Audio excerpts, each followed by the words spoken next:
A father after God's heart. A father after God's heart. Hallelujah.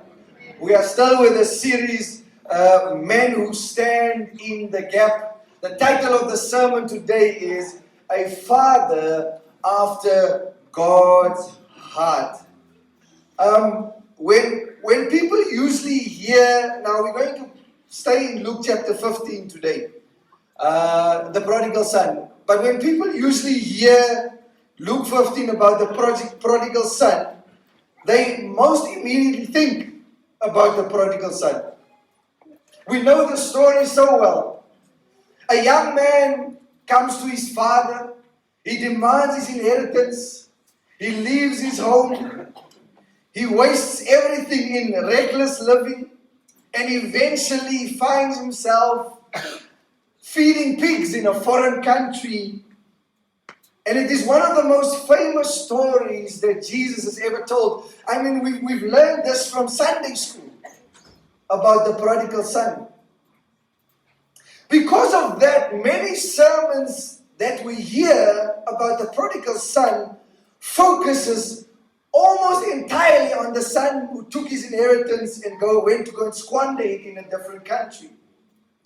We talk about rebellion. We preach about poor choices. We preach about repentance and coming home. All of those things are important when we look at the story in Luke chapter 15.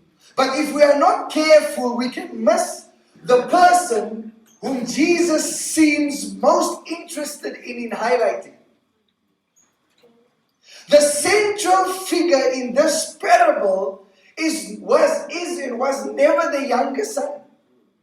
It was never the older brother either. The central figure in this passage, in the story, in this parable, was and is always the father. In fact, if Jesus wanted to tell a story about a rebellious son, he could have ended the story when the son came to his senses in the pig pen and decided to go home. The story would have ended there. But he does not. Instead, Jesus slows the story down and spends much of his time showing us the heart, the actions, and the character of the Father. Why? Because Jesus, at this stage, I'm going to give you context here what was happening. You can read about this in Luke chapter 15, verses 1 and 2. At this stage, the Pharisees and the teachers of the law were grumbling about him. They said, "This man welcomes sinners and eats with them." So they were having a problem with what he was doing. They couldn't understand why Jesus spent so much time with broken people, failures, tax collectors, sinners. They could not understand why he spent so much time with them. And so Jesus tells three stories in his response to these questions or statements that they made. The first story was a shepherd searching for his lost sheep. We know that story very well. The second one was the woman searching for a lost coin. We know that story very well. And then finally, a father welcoming a lost son. And that's where we want to labor today. And so the purpose of these stories is not merely to tell us about lost people. We need to understand that the purpose is to reveal the heart of God towards those that are lost. The heart of the Father. That's why Father's Day, this Father's Day sermon is not primarily about becoming a better father. It is about seeing the Father. Hallelujah. Let us turn to Luke chapter 15 and discover the heart of our Heavenly Father. I'm going to, there we go. First passage is Luke from verse 11 to 15. Jesus continued, "There was a man who had two sons. The younger one said to his father, 'Father, give me my share of the estate.' So he divided his property between them. Not long after that, the younger son got together all he had set off for a distant country, and there squandered his wealth in wild living. After he had spent everything, there was a severe famine in that whole country, and he began to be in need. So he went and hired himself out to a citizen of that country, who sent him to the fields to feed the pigs. He longed to fill his stomach with the pods that the pigs were eating, but no one gave him anything. May God bless his word and write it on the tables of our hearts. He longed, but no one gave him anything. The story begins with a shocking request. Jesus says, the younger one said to his father, give me my share of the inheritance so I can go and enjoy my life and have a soft life. To our modern ears, that may sound like a simple financial conversation, but to the audience in Jesus' time, it would have sounded like a slap in the face.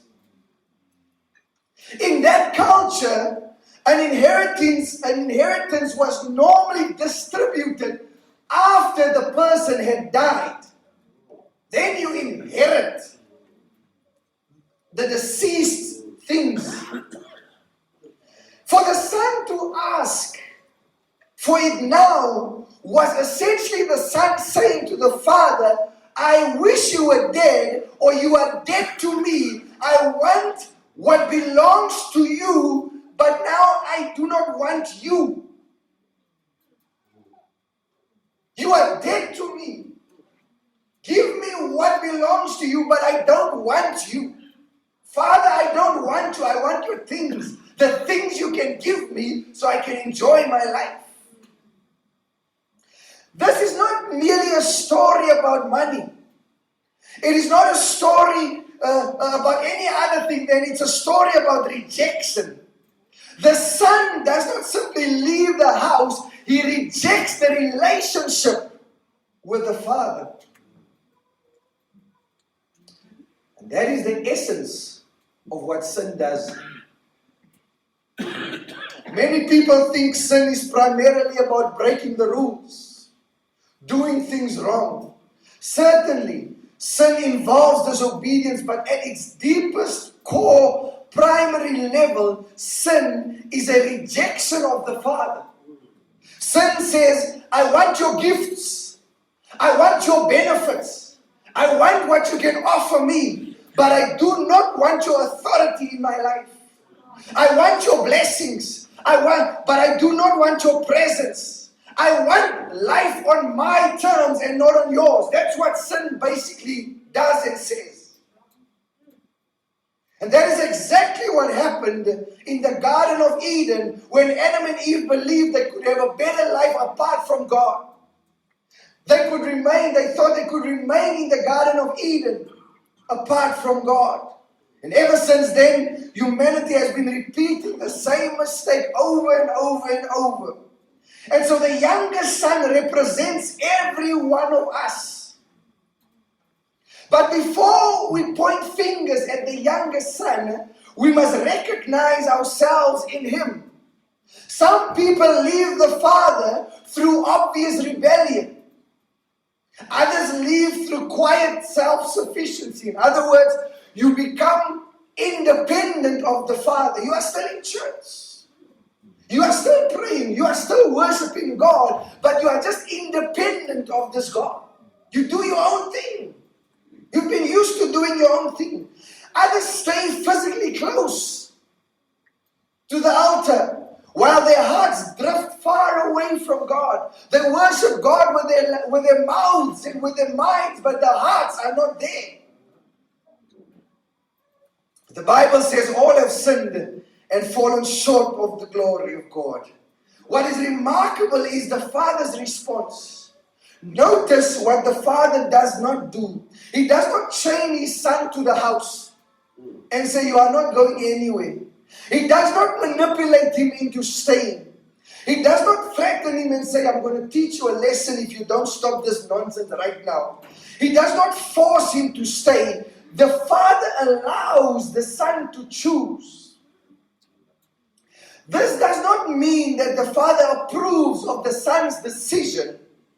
It does not mean He agrees with it. It simply means that genuine love does not coerce. It does not manipulate. The Father understands something important, is that forced obedience is not the same as a loving relationship. And this reflects the heart of God Himself. God created humanity with the capacity to choose whether they will follow Him or not. That's why when many atheists would say, but if your God is so good and so sovereign, why don't He stop all the wars? Why is there famines and why is there all these things? The answer is simple. God gave mankind the ability to choose. That's why there are all these evils in the world. It's not because God is powerless. If God had to intervene, then He would all make us robots. He would have to take our choice away. But that's not who He is. He does not force people in a relationship with Him. He calls, He invites, He convicts, He pursues. But He does not violate the will He has given us. He does not violate the decisions that He has given us. Are you with me? Many fathers struggle here. There comes a point when children begin making their own decisions. Every father wants to protect his child from pain. Every father wants to shield them from mistakes. There are moments when a father must entrust his children to God and allow them to make choices for which they will be responsible at the end of the day. The younger son leaves. Jesus says He gathered all He had. He traveled to a distant country and squandered his wealth in wild living.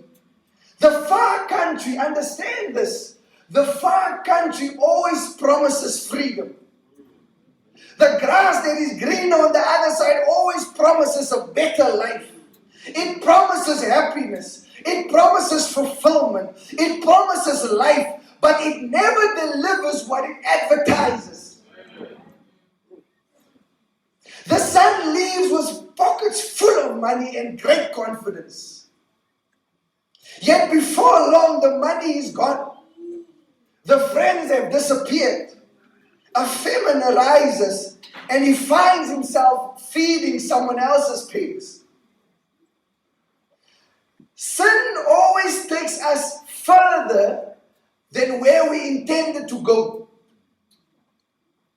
It costs us more than what we are intended to pay. It leaves us emptier than we have ever imagined. The youngest son's greatest problems was not the fact that he left home. His greatest problem was that he left the presence of his father. The greatest problem was that he left the Father.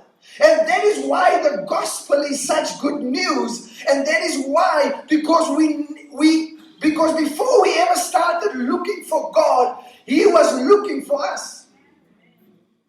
The story of the prodigal son is not ultimately about a son searching for the father. It is about a father who refuses to stop loving the son whom was lost. The father longs for the son's return. We see this in verses 17 to 20. When he came to his senses, he said, "How many of my father's hired servants," this is the son, "have food to spare? And here I am starving to death. I will set out and go back to my father and say to him, 'Father, I have sinned against heaven and against you. I am no longer worthy to be called your son. Make me like one of your hired servants.' So he got up and went to his father. But while he was still a long way off, his father saw him." I want you to underline that in your Bibles. While he was still a long way off, his father saw him and was filled with compassion for him. He ran to his son, threw his arms around him, and kissed him. One of the most beautiful moments in this parable begins with a simple phrase. But when he came to his senses, the younger son has reached the end of himself. The money is gone. Friends is gone. Pleasure is gone. His dream collapsed. He is hungry. He is broken. He is alone. The far country has delivered exactly what sin always delivers. Disappointment. The son begins to think about home. He remembers his father's house. He remembers his father's goodness. He remembers that even the servants are better off than he is. And so he prepares a speech in his heart. He prepares a plan so that his father would accept him back. He says, Father, he was going to say, Father, if I have sinned against heaven and against you, I no longer am to be worthy to be called your son. Notice what has changed. When he left home, he was demanding, give me my money. Now he is broken. When he left home, he was confident in himself. When he left home, he thought he needed freedom from the Father. Now he realizes that he cannot live without the Father. That is what genuine repentance looks like. Repentance is more than feeling sorry for what you did. It is a change of mind that leads to a change of direction. The son turns around and begins his journey home, but Jesus immediately shifts our attention away from the son and he moves us back to the Father in verse 20 of the story of Luke chapter 15. Watch this. But while he was a long way off, his father saw him. How did the father see him while he was a long way off? Because the father had been watching. He had been longing. When is my son coming home? The father never stopped looking down the road. He never stopped hoping. He never stopped believing. He never stopped loving. The son may have forgotten the father, but the father had never forgotten his son. Church, this is the heart of our Heavenly Father. There are people who think God is reluctant to receive them. They think that they have wandered too far or have failed too greatly for God to accept me back into His presence. But Jesus tells us a different story. He tells us that the Father is watching. The Father is waiting. Jesus says the Father is longing for His children to come home and be reunited with Him and live in the presence of the Father. Long before the Son reaches the Father is already moving towards the Son. He was far off. He saw Him at a distance and He was moving towards His Son. That is grace. No sinner seeks God before God seeks the sinner, irregardless of what they have done. And what an important lesson to fathers here this morning. Many fathers carry burdens for children who are far from God. Some have wandered. Some have made destructive choices. Some seem uninterested in spiritual things. The temptation is to give up, to stop praying, to stop hoping. But this Father teaches us something powerful. He never stopped watching. He never stopped waiting. He never stopped loving. He kept praying. He kept trusting. He kept watching until His child came back home. Because the Father we serve specializes in bringing lost sons and daughters back to Himself. It is His speciality. He specializes in that. And fathers, this is where many of us might need encouragement today. You have watched them make decisions you wish they had never made. You have watched them drift from God. You have watched them wander into a far country spiritually, emotionally, or morally. And perhaps you are tempted to believe nothing will ever change. But this Father, this Heavenly Father, and the Father in the story reminds us that love does not stop hoping. Love does not stop praying. Love does not stop believing that God can do what we cannot do, that God can reach where we cannot reach, where God can touch where we cannot touch. Hallelujah. You may not be able to change your child's heart, but you can bring their name before the throne of God. Hallelujah. Never underestimate the prayers of parents. The road home may be longer than you expected. But God is still able. He still specializes in bringing prodigals home. And that brings us to the most breathtaking moment of this entire story.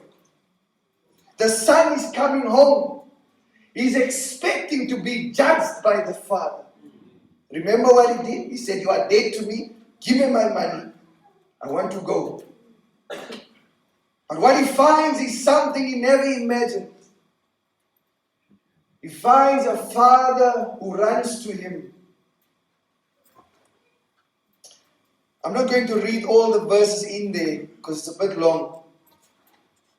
But Jesus says, while he was still a long way off, the father saw him and was filled with compassion for him. He ran to his son, he threw his arms around him and kissed him. This son expected judgment. I think if this story played in Africa, and it was an African father, you laugh because you know. You laugh because you know. I think there was no running. The father would sit there, wait for him to come. He would even tell the other uncles, when he comes, you grab him. He must think he's a big guy. I'll show him he's a small boy, this one. The son expected judgment. The father gives compassion. The son expected rejection. The father gives embrace. The son expects a lecture. The father gives affection. The son begins to prepare his speech because he had a plan. Father, I have sinned against heaven and against you. I'm no longer worthy to be called your son. But before he can finish, the father interrupts him. The father is not interested in his son earning his way back. You know what I'm saying? He's not interested in the son earning his way back. Earning means you have to work, I can trust you again, and then you are back into the fold. He's not interested in that. The father was interested in restoring his son. Listen to what he says. He says, bring the best robe and put it on him. This boy is dirty. He's coming from pigs and all these things. Now, in such a household, who do you think would own the best robe in the house? The father. And so, whoever is wearing the father's robe is like they are wearing his identity. Come on. Are you with me? So he restores his son by giving him back his identity as his son. Bring him the best robe so that when people look at him, they will see me.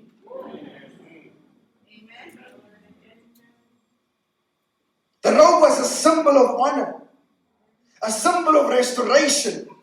The father bestowing his identity on his son again. Secondly, the father says, put a ring on his finger.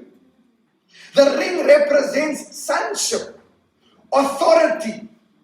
In other words, only those who are part of the family wears this ring because they are sealed. It's a seal ring. They are sealed into the family. And nothing and no one, no matter what they did in the past, can ever remove that position of that son from the family. And sandals on his feet. You need to understand, in that context, the servants would usually walk bare feet. So we would know you're a servant if you walk bare feet in the village. And the father says, put sandals on his feet, because sons wear sandals. Everything the father does is restoring what the son had lost. Then comes the feast. Bring the fattened calf, kill it, let's have a feast and celebrate. Why? For the son of mine,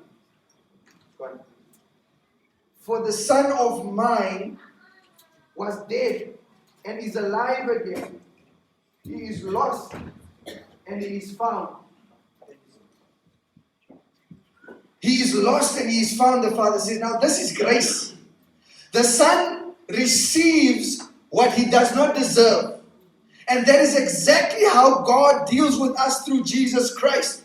But there's a question we must ask.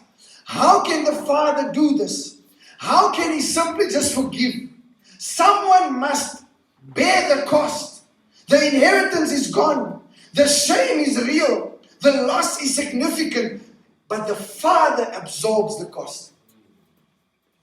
And that points us directly to the cross and what happened on the cross. The reason God can welcome us home, regardless of what we did, is not because our sin is insignificant. The reason God can welcome us home is because Christ paid for our sin. He absorbed the price that was meant for us. At Calvary, He took our guilt. He carried our shame. He bore our judgment. He paid our debt. The robe, the ring, the sandals, and the feast are only possible for us because of the cross of Jesus Christ. The Father can embrace us because the Son was rejected in our place, and so the Father embraced us. The Father can forgive us because Christ paid our debt. The Father can celebrate our return because Jesus made our return possible. No one can go to the Father except through the Son. He is the way, He is the truth, He is the life, hallelujah. He is the door, hallelujah, of which we go to the Father. Fathers, notice something beautiful here. The Father in the story reflects the heart of God. He is firm enough to let His Son choose, but He's patient enough to keep waiting, compassionate enough to forgive, and humble enough to run towards a broken child. This is the kind of father every Christian man should aspire to become. Not a perfect father, not a controlling father, not a distant father, but a father whose heart increasingly reflects the heart of God. Amen. Amen. Our children don't need perfect fathers. They need fathers who know the Father. Amen. Because when a man receives the grace of God, he becomes far more capable of extending that same grace to other people. But Jesus is not finished with the story. There's still another son, the older brother. He's angry. He refuses to join the celebration. The younger brother tried to find life through rebellion. Watch what the older brother did. The older brother tried to find life through performance. One was lost in the country. The other one was lost in the field while he was serving the Father. One was guilty of obvious sin. The other was guilty of self-righteousness. He tried to make himself right before his Father. The Pharisees were the older brother. They were angry that sinners were being welcomed. Verse 2 says, but the Pharisees and the teachers and the law muttered, this man welcomes sinners and eats with them. But Jesus is teaching that nobody enters the Father's house because they deserve it. Not the rebellious son, not the religious son. Everyone enters by grace. Whether you identify more with the younger brother or more with the older brother, the answer is the same. You need the Father. You need grace. You need Jesus Christ. Because at the center of this story is a Father whose love is greater than our rebellion, greater than our self-righteousness, greater than our shame, and greater than our failures. And that Father has revealed Himself perfectly in Jesus Christ. I want to conclude. As we come to the end of the story, we discover that Jesus is not merely telling us about the prodigal son. He is revealing the heart of the Father, a Father who allows choice, yet never stops loving. A Father who watches, waits, and hopes. A Father who runs toward broken people with grace and compassion. Whether we see ourselves in the younger son who wandered far away, or the older son who stayed close but missed the Father's heart, the message is the same, that the Father wants His children to come home, and that's why Jesus came, so that we can come home through Jesus Christ. He did not leave us lost in our sin. He sent His Son into a far country. The Father sent His Son into a far country. Jesus carried our guilt. He bore our shame. He died in our place and rose again so that we could be welcomed into the Father's house. The cross is God's declaration that no sinner is beyond the grace and no failure is beyond His redemption. The cross. And on this Father's Day,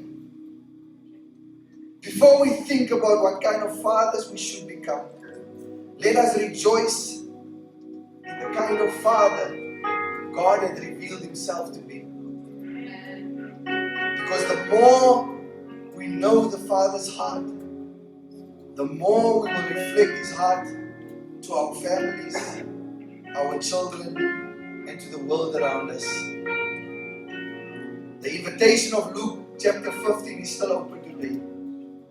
Come to the Father through Jesus Christ. I'm going to ask all the dads to stand with me. I want to pray for you. I'm not going to make an altar call and say, come forward if you don't know the Lord. You know whether you know the Lord or not. You know that you need to fix your life to the Lord. That's the only way you become a present father. That's the only way. He's the only way you become a better father. If you surrender your life to the Lord. And so I'm not going to call you forward. The Holy Spirit is convicting your heart this morning that you need to draw close. He is calling you home. Secondly, I want to ask for all the future husbands and future fathers to stand. So that means all the men in this church, stand with me, regardless of your age. All the men in this church, stand with me, regardless of your age.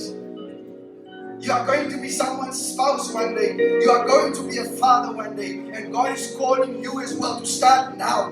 Draw near to Him so He can draw near to you. So that you can be the father God wants you to be. So that you can be the husband God wants you to be. So that you can be the friend and the influence God wants you. Someone who reflects the heart of the Father. The only way to conquer gender-based violence in South Africa is for men to know the heart of the Father. Then we will never raise our hands to anyone. To the woman, stretch out your hands to the men around us. Think about your spouse who's not here today. God will reach him in the name of Jesus. Think about family members who don't know the Lord. God will reach them in the name of Jesus. Hallelujah. We are going to pray together for the men of this country, for the men of our families, for the future generations of men that will come from our loins. We're going to put them before the Lord. Hallelujah. Let us pray together. Father, in the name of Jesus, Lord, we thank you for the men in our lives, for the fathers, for grandfathers, for spiritual fathers, for future fathers, for future spouses, Lord, in the name of Jesus. Father, we know that the enemy has plans for them, plans to destroy them and to harm them, to give them hopelessness and no future. But Father, in the name of Jesus, we declare with the authority of heaven that you didn't give us a spirit of fear, but of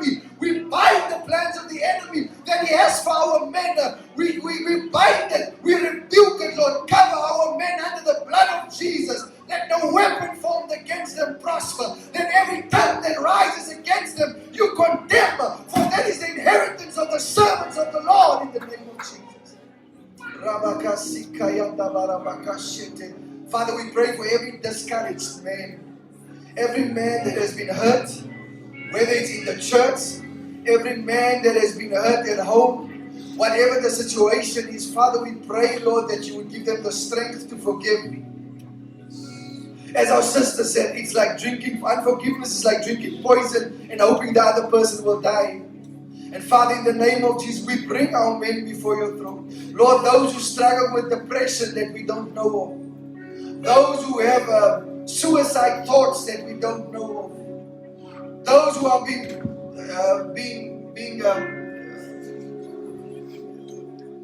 they are being torn by spirits that's not of you. Father, we bind those spirits, we bind those lies, we bind those ideas, we bind those evil thoughts, that spirit of death that's hovering over our men. We take it captive and we bring it under the submission of your word. We send him back to hell, never to return again. In the name of Jesus, Lord, your word says that if the Son has set us free, we are free indeed. And we declare as your church freedom over the men of this country in the name of Jesus. We pray that you would instill in men a hunger for you, a hunger to get to know you, a hunger to walk close to you, Lord. Restore your men in the name of Jesus, we pray. Bless them, keep them, make your face shine upon them, Lord, and give them peace through whatever they are going through. In Jesus' name we pray. Amen and amen. Let's put our hands together for the Lord. Come on, remain standing, family. Come on.